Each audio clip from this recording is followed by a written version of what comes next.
You're a conspiracy nut. For heaven's sakes, you guys believe in all sorts of nonsense. That's what they tell us. But my guest tonight has gathered some evidence that supports your beliefs that government is not always your friend. His name is Johnathan Elenoff, and he has a website. I want you guys to write this down. I'll repeat it later in the show, too, but write it down now. It is newworldorderreport.com. newworldorderreport.com. He has a radio show over there. I've checked it out. A few of his shows, they're fantastic, and I really recommend that you guys do the same thing. He also is a filmmaker, folks.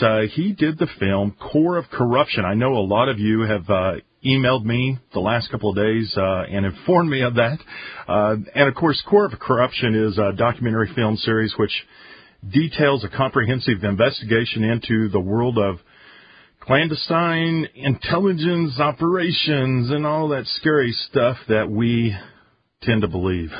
And then we're also going to talk about something very interesting, his 33 conspiracy theories that turned out to be true, and what every person should know. And folks, this is real compelling stuff.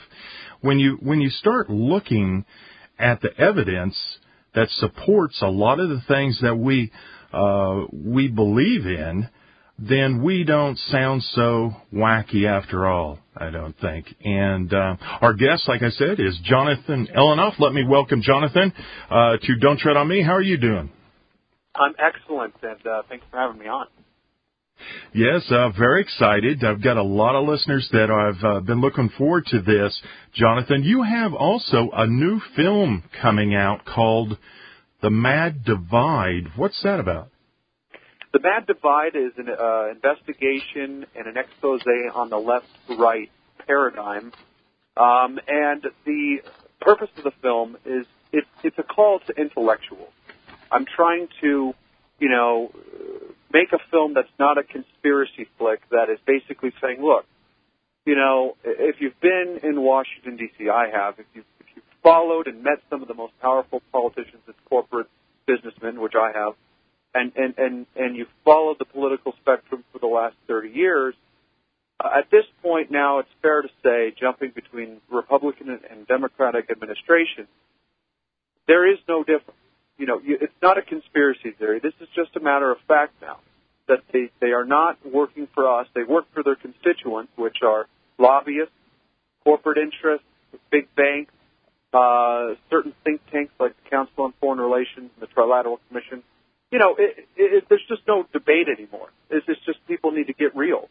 And that's what this film is. It's basically an examination saying, look, the left-right politics are real. Okay, they are real political parties. But the hierarchy is that if you want to make it in those parties, you have to sell out. You can't work for the people. There are fake Republicans and fake Democrats, and we all know this. They are just, they don't represent the party. We also know that there are people in both parties that don't represent that party. We're starting to see now people start to realize that, and with people like Ron Paul and the reality that people are waking up to liberty now, which is a beautiful thing. If you study the Constitution, what the framers understood was that the social politics should not be declared on all the people. And the reason why they did that is because they knew when they founded the country, they knew that people were disagreeing on multiple wives, marrying cousins, slavery, different types of taxation, different types of interpretations on to which God they were worshiping. They couldn't agree. I mean, when you talk about social politics, they couldn't agree on them. They knew that then, and they said, okay, listen, why don't we do this? Why don't we set up this new crazy idea, this radical new idea called the United States? Because a statehood is sovereign. It's a sovereign entity. It's the state of Israel. You see, their statehood means a sovereign entity. So they had this idea, since we have such different social politics, we would come up with this idea called the United States of America. And local and state really decide everything. And the federal government, which they didn't really like very much, the idea of the federal government. They just didn't. the federal government was basically there for economic policy, foreign policy, warfare, so on and so forth. Things that all the states had to agree on because it was like, okay, let's all get together on these things. And so what they said was, look, if you have enough people who agree with you, go buy some land. You guys go set up a county and, have a job, yada, yada, yada. Go make your laws. That's what was so beautiful about this country was people could pursue their dreams. They could live not under monarchies or dictators or corruption anymore. They could come here, and we all shared in our different social politics. We all stood together on our liberty. That was the idea of the United States. And they warned against social politics being declared on everybody. That was kind of against the whole idea of it. So when we're debating on the presidential level of politics, when we're debating a Republican or a Democrat, it's almost insulting what the framers intended for us to do. That's not what they wanted us to do. And if you follow the big decisions on the federal level, which are foreign policy, economic policy, things like that, those policies aren't even changing. They haven't changed in 60 years. Now, isn't that convenient? Now, see, that's the whole point of this film. It's to say, look, the reason why social politics are shoved in our faces on this level, the federal level, is because they want us to be divided. They know we don't share those social politics. The framers knew this. Well, everyone knows this. That's why they put them up there, because they know we're not going to get together as a people. Because, see, if the people are together, well, that's a problem. If the people are together, that's a problem for these power interest, corrupt globalists. So they put those social politics out there knowing nobody agrees on them because they don't want you to pay attention to the policies that don't change. And what are those policies? Those are the policies that the president, the whole reason we have a federal government for. Economic policy, foreign policy. See, if we were paying attention to those, we'd realize, wait a second. These guys aren't working for us. Who are your constituents? And that's when you realize it's the Council on Foreign Relations and the Trilateral Commission, so on and so forth. And there's just no debate about this. And that's kind of the focus of the Mad Divide, is to really tell people to go, look, get real. It's over now. There's no conspiracy theory. This is just the reality. I've interviewed some of these guys, and they admit it firsthand. They go, look, these guys, they write policy. They act as advisories. They say, oh, no, this is a think tank. Think tank? Wait a second. These guys aren't elected. I didn't elect these guys. What do you mean you're advising? I don't need you to advise. I elected this guy. He needs to make decisions, and he talks to us. He's my constituent.